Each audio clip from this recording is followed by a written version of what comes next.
Brought to you by Technopova Curve 5G. Discover new horizon.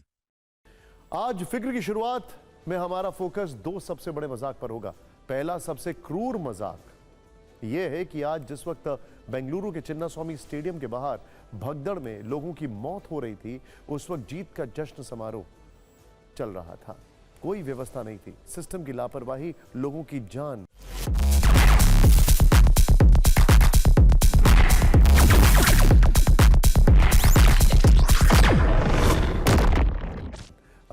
ले रही थी।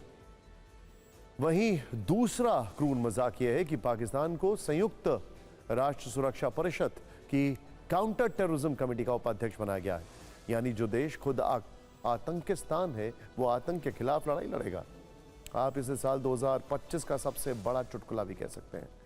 पूरे विश्व में पाकिस्तान की पहचान एक आतंकी मुल्क की बन चुकी है। अमेरिका में 9/11 से लेकर 26/11 तक के बड़े आतंकवादी हमलों में पाकिस्तान का कनेक्शन किसी से छुपा नहीं है।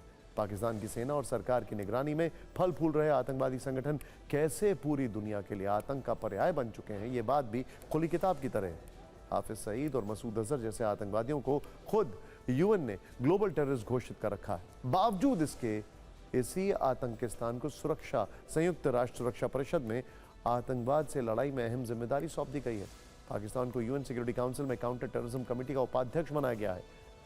हम जानते हैं, खबर सुनने के बाद आप भी हमारी तरह कहेंगे कि संयुक्त राष्ट्र ने यह कैसा मजाक किया। यूएन का यह फैसला 2025 का सबसे बड़ा चुटकुला बन चुका है। तो चलिए इस खबर को डिटेल में समझ लेते हैं। संयुक्त राष्ट्र सुरक्षा परिषद हर वर्ष अपनी सहायक समितियों के सदस्य देशों की घोषणा करता है। इसी क्रम में यूएन सिक्योरिटी काउंसिल ने वर्ष 2025 की लिस्ट जारी की है। लेकिन इस बार की ये लिस्ट न सिर्फ चौंकाने वाली है, बल्कि यूएन सिक्योरिटी काउंसिल के फैसले पर कई सवाल भी उठा रही है। क्योंकि इस बार आतंक के आका पाकिस्तान को दो ऐसी बड़ी जिम्मेदारी सौंपी गई है जिसके लायक वो बिल्कुल नहीं है। पाकिस्तान को मिली पहली जिम्मेदारी तो यह है कि वो यूएन सिक्योरिटी काउंसिल की तालिबान प्रतिबंध समिति की अध्यक्षता करेगा। मतलब यह कि पाकिस्तान अफगानिस्तान की शांति, सुरक्षा और स्थिरता के लिए अगर तालिबान को खतरा मानेगा तो वो तालिबानियों की आर्थिक संपत्ति को फ्रीज करने, उनकी विदेश यात्राओं और हथियारों पर प्रतिबंध लगाने जैसे कड़े फैसले ले सकता है। अब आप इसे मजाक नहीं मानेंगे तो फिर क्या मानेंगे? क्योंकि इस फैसले में यूएन सिक्योरिटी काउंसिल का दूसरा मजाक भी छिपा है। रूस को 2025-26 के लिए तालिबान प्रतिबंध समिति का उपाध्यक्ष बनाया गया है। रूस इस गंभीर मसले पर सीधे पाकिस्तान को रिपोर्ट करेगा। मतलब यह तो हद ही हो गई। पाकिस्तान को मिली दूसरी जिम्मेदारी यह है कि वो 2025-26 के लिए यूएन सिक्योरिटी काउंसिल की आतंकवाद निरोधक समिति यानी कि काउंटर टेररिज्म कमेटी का उपाध्यक्ष भी होगा। यानी जिस पाकिस्तान पर दुनिया भर में आतंक फैलाने के आरोप वर्षों से लगते रहे हैं, पहलगाम हाल फिलहाल का सबसे बड़ा उदाहरण है। और जिस पाकिस्तान पर टेररिज्म एक्सपोर्ट करने के कारण ही एफएटीएफ की ग्रे लिस्ट वाली तलवार बरसों से लटक रही है, जिस पाकिस्तान को आतंकवाद की वजह से ही कर्ज मिलना तक मुश्किल हो जाता है, वही पाकिस्तान अब आतंकवाद के खिलाफ दुनिया को लेक्चर देगा।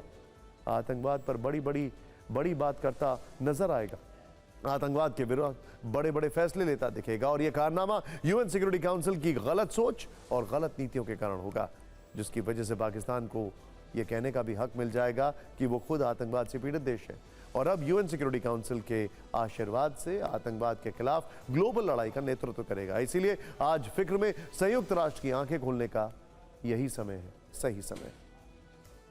संयुक्त राष्ट्र की आंखों से पाकिस्तान पर चश्मा उतारने के लिए उसे याद दिलाना होगा कि पाकिस्तान कैसा मुल्क है।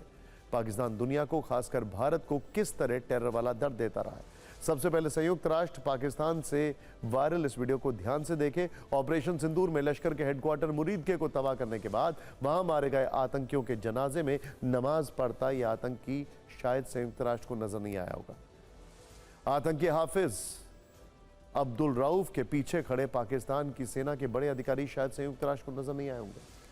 तो यूएन को हम बताना चाहेंगे कि यह वही आतंकी अब्दुल रऊफ है जिसे पाकिस्तान में जमात उद दावा के चैरिटी संगठन फलाह इंसानियत का चीफ कहा जाता है, जिसका काम लश्कर के लिए टेरर फंड को जुटाना है। 1999 से लश्कर के लिए वो काम कर रहा है। हाफिज सईद का करीबी है। इसी आतंकी को अमेरिका ने खुद 24 नवंबर 2010 को डेजिग्नेटेड ग्लोबल टेररिस्ट घोषित किया था। अमेरिका के ट्रेजरी विभाग ने तब उसे ग्लोबल टेररिस्ट वाली सूची में डाला था, लेकिन यूएन सिक्योरिटी काउंसिल ने पाकिस्तान को काउंटर टेररिज्म कमेटी का उपाध्यक्ष बनाते समय अब्दुल रऊफ का यह सच क्यों नहीं देखा? हाफिज सईद लश्कर का सरगना, मसूद अजहर जैश का सरगना। हाफिज सईद को संयुक्त राष्ट्र ने 26/11 के तुरंत बाद 10 दिसंबर 2008 को ग्लोबल टेररिस्ट घोषित किया था। इसी तरह से संयुक्त राष्ट्र ने मसूद अजहर को 1 मई 2019 को ग्लोबल टेररिस्ट घोषित किया था। आप देखिए कि ये दोनों आतंकवादी भी पाकिस्तान में ही हैं। पाकिस्तान में इनकी सुरक्षा खुद वहां की फौज करती है, लेकिन यूएन सिक्योरिटी काउंसिल ने ये बातें भी पाकिस्तान को काउंटर टेररिज्म कमेटी के उपाध्यक्ष बनाते समय अनदेखी कर दी। सोचिए कि ऐसे मन से भारत को पाकिस्तान के खिलाफ कोई भी उम्मीद क्यों नहीं रखनी चाहिए। भारत आतंकी हमले पर ऑपरेशन सिंदूर वाला जो कड़ा फैसला लेता है, अब वही एकमात्र तरीका पाकिस्तान को सबक सिखा सकता है और हमें इंसाफ दिला सकता है। संयुक्त राष्ट्र की आंखें अगर इन सारे सबूतों को जानने के बाद भी नहीं खुल रही हैं, तो यूएन को पाकिस्तान से आई कुछ आवाजें भी सुना देते हैं। पाकिस्तान के राजनेता आतंकी हाफिज सईद को माई बाप मानते हैं और ये बात वो पाकिस्तान में खुलेआम कबूल कर रहे हैं। पाकिस्तान की पंजाब विधानसभा के अध्यक्ष मलिक मोहम्मद अहमद खान आतंकवादियों की एक जनसभा में सार्वजनिक तौर पर कह रहे हैं कि हाफिज सईद और सैफुल्लाह कसूरी से उनके करीबी रिश्ते हैं। मलिक मोहम्मद खान ये भी बता रहे हैं कि उनके पिता और हाफिज सईद आपस में बहुत गहरे मित्र थे। हाफिज सईद के संगठन ने पाकिस्तान के लिए बहुत कुछ किया है। इस जनसभा में कुख्यात आतंकवादी सरगना हाफिज सईद का बेटा तलहा सईद और लश्कर का डिप्टी चीफ सैफुल्लाह कसूरी भी मौजूद था। आपने पाकिस्तान में पंजाब विधानसभा के अध्यक्ष मलिक मोहम्मद अहमद खान का आतंकियों के साथ याराना देखा। यह भी देखा कि वो कैसे हाफिज सईद और सैफुल्लाह कसूरी जैसे आतंकी को अपना आदर्श मानते हैं।